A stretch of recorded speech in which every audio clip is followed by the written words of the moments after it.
As you say, scientists are fallible, all humans are fallible. Nevertheless, the massive body of scientific evidence points one way. Surely you owe it to the children to teach that massive body of evidence rather than the writings of more fallible humans who were writing in the last couple of thousand years.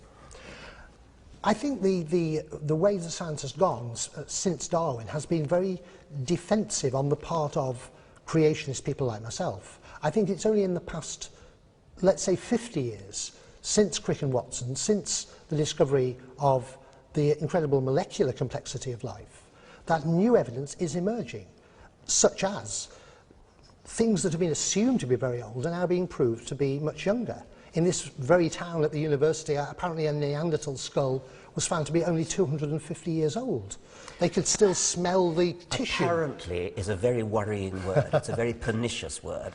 I would question that apparently very, very strongly. There is no Neanderthal skull that is that recent. It is perfectly true that molecular evidence has shown that things are a lot more recent than we thought. For example, the evolutionary split between humans and chimpanzees is now known to be approximately between 5, 6, 7 million years, which is a lot more recent, much older than you'd think, but it's a lot more recent than was previously thought when all we had was fossils. It's true that molecular evidence has changed some of the details of what we know about evolution, but always in a productive, constructive direction. And when you say that since Watson and Crick, new evidence has come to light, of course it has, and the new evidence is hugely and overwhelmingly confirming the tree of life, with minor details changing here and there, the tree of life that we'd already put together on comparative anatomy and fossil evidence.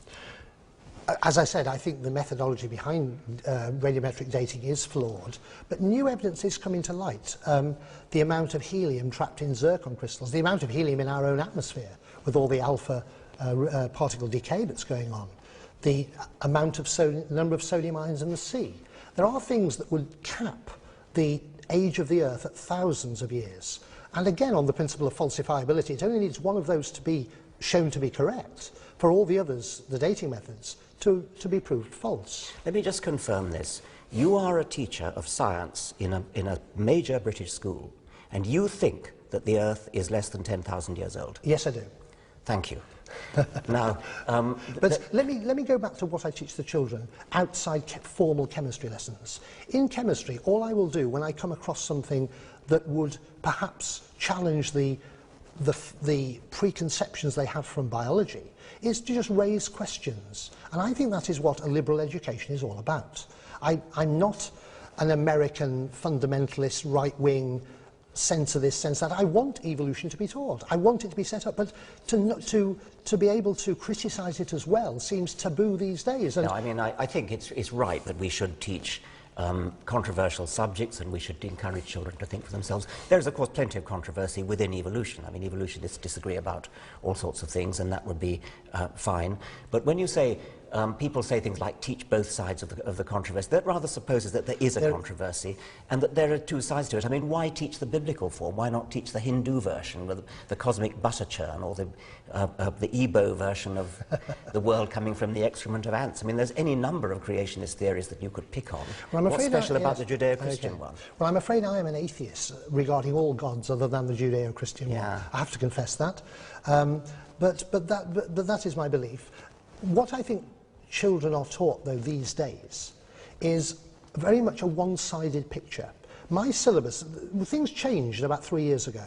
The QCA and the government put out a syllabus saying children should be taught how science works. A lot of what has happened in the last few years in my own teaching has come from the guidelines that children ought to now know, the principles of scientific methodology. Therefore, I have responded to things that are well documented, and I will pass them over at the end, to show that from our syllabuses we have to be taught in biology, for example. Children should know at GCSE the conflicting theories, plural, other than Darwinian evolution. Now, what does that mean? Lamarck was discredited 50 years before Darwin, was he not? I mean, what theories do they have in mind? I could show you a part of a chemistry syllabus that actually mentions the word creationism and mentions Bishop Ussher, whose name is spelt wrongly, But I could show you that. Now, what is the point of the exam boards putting in things like that if they are then taboo in the classroom? Well, I'm not going to defend the exam board. I am going to defend the idea that scientific controversy should be taught and that children should be encouraged to think for themselves, and there are very many important controversies within science, but this isn't one of them. Now, let me just make a distinction between teaching in general studies, which I understand you also do, yes, I do, as well as teaching in chemistry. Do you think perhaps that, that the right place to teach this kind of thing is in, what shall we say, history of ideas? Okay, I mean, I think the argument most evolutionists would come up with is to say these things belong in religion. But on a practical level, that is unfair, because I've been at the same school for 35 years, and I don't think I've come across any of the, well, it's at least in double figures, RE teachers, who would have any science training at all, who would feel competent to deal with the sort of questions children ask. They would just say, go and ask the science teachers. And so if you say, we cannot have this taught in science, you're effectively condemning to the children to be indoctrinated with what I believe to be atheism. Because I think atheism and evolution go together, as your book says, and your book is an apologetic for atheism. And fair enough, that's fine, as long as you don't mind me in the classroom saying there is another side of the story. I'm somewhat unusual in taking that view. The majority of my scientific colleagues, whether they're atheists themselves, would probably believe that you could be both religious and an evolutionist at the same time, as would essentially all educated churchmen. They might say that, but I think things have changed in the last few years, and discoveries have been made, which, and the more we discover, the more staggering they become.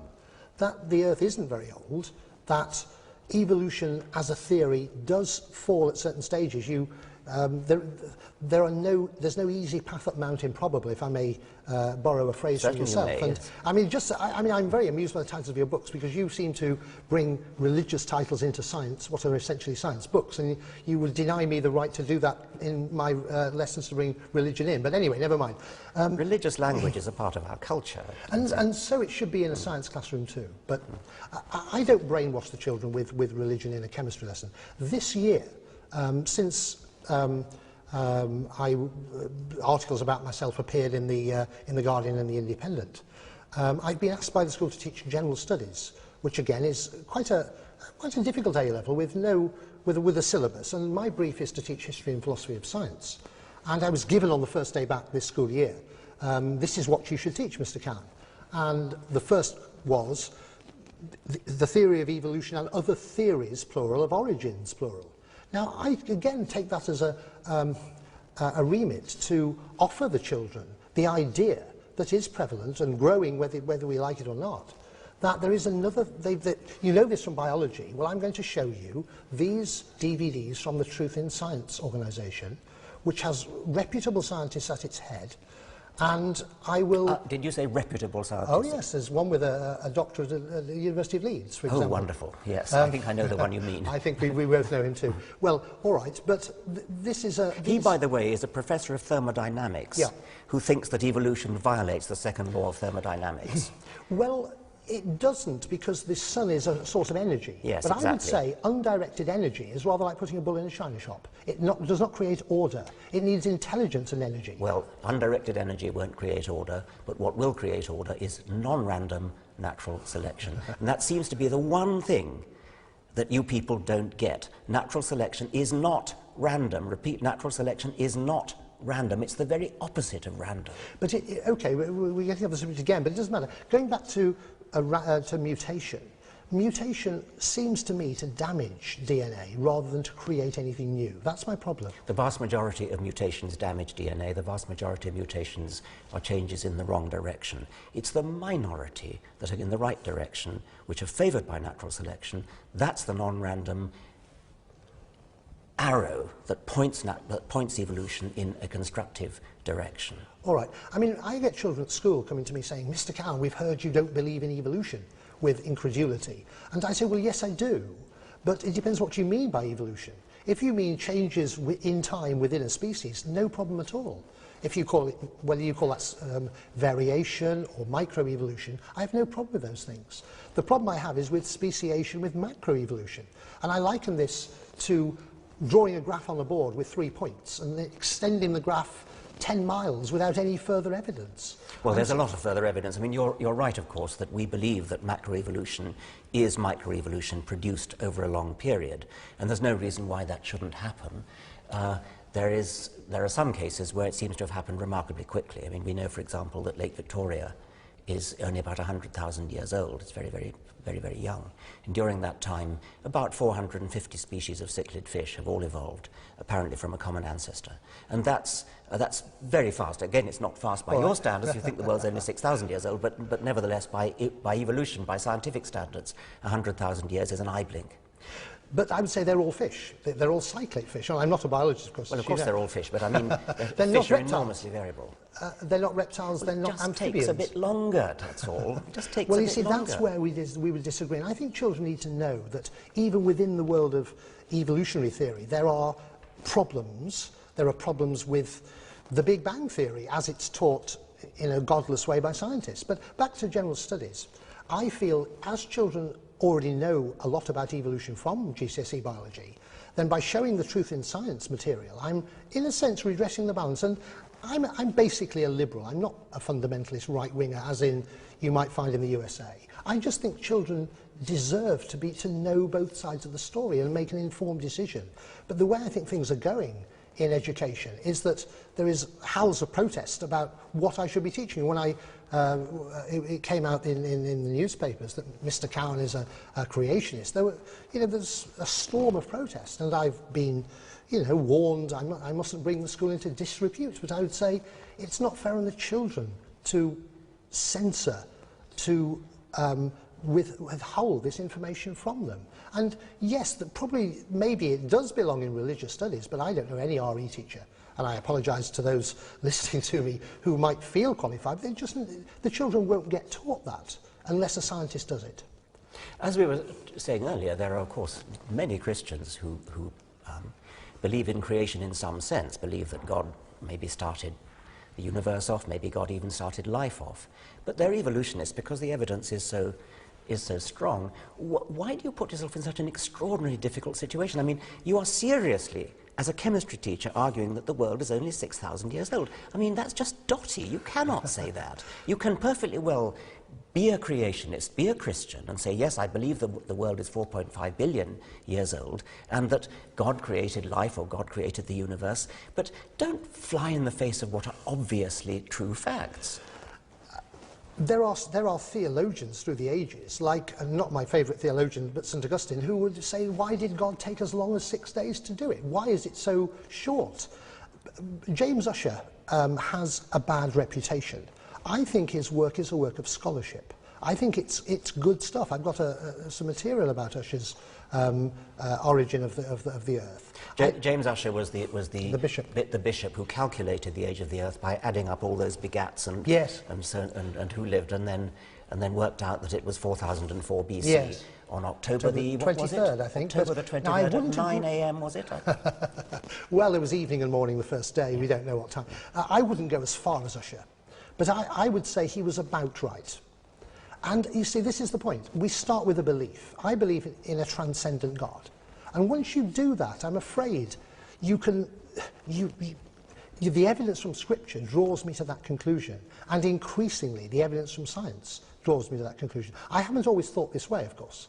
I became a Christian, and what I like in your book, by the way, is I agree there's no such thing as a Christian child or a Catholic child or a Muslim child.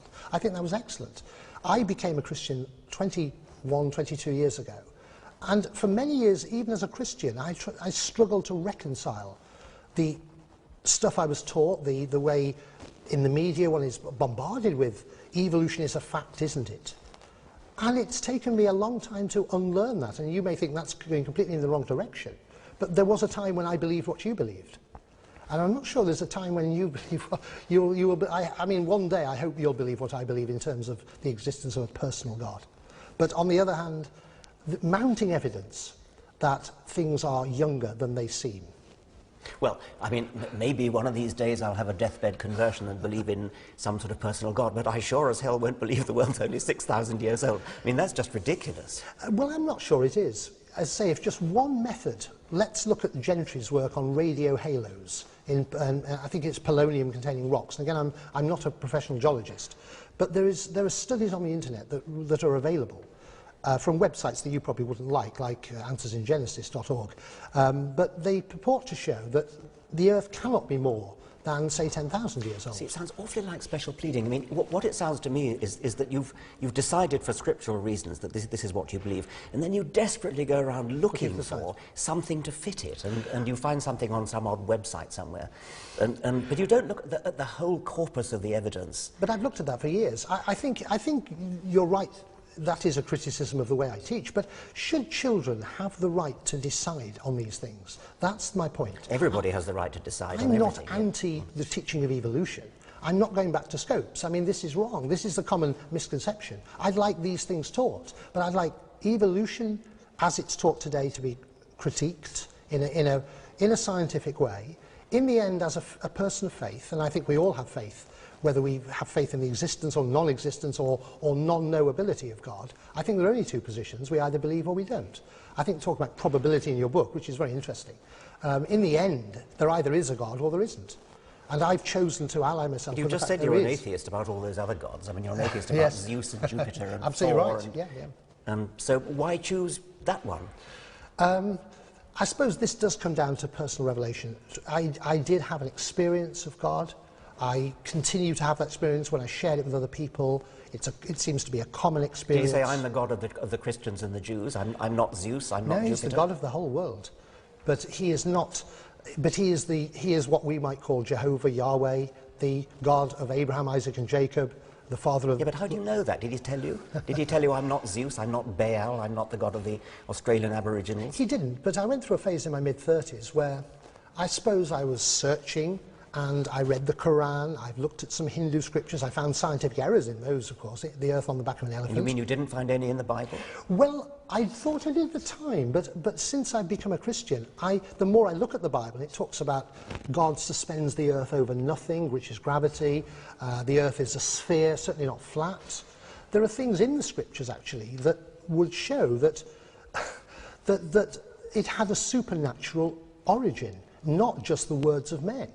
There's something about the constellations of Pleiades and Orion, which you've probably never looked at in the book of Job, that were only verified in the 1930s when astronomers discovered the difference between a bounded and an unbounded star system.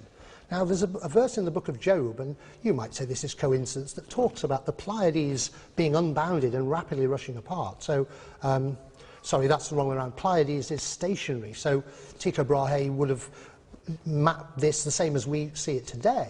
But Orion is whizzing apart, and all we see are the three stars in a line, the belt. There's a verse that you think, how did they know that? The water cycle is in the Bible. In the end, there are things in Scripture that as a scientist I had to come to terms with and say, who wrote that? And yes, in the end, it was a personal revelation, but only a revelation because I was inquiring, is there a God? And I did that as many people have done over the generations. Did Jesus Christ rise from the dead? What is the evidence, historical evidence, for the resurrection of Christ? And I came to this. It wasn't logic in the end, it was faith. But once again, the bishops and vicars would agree about Christ. They would not agree with you about the age of the earth. I think we're not going to agree about that. Let's just say thank you very much. Thank you, Professor. Yeah.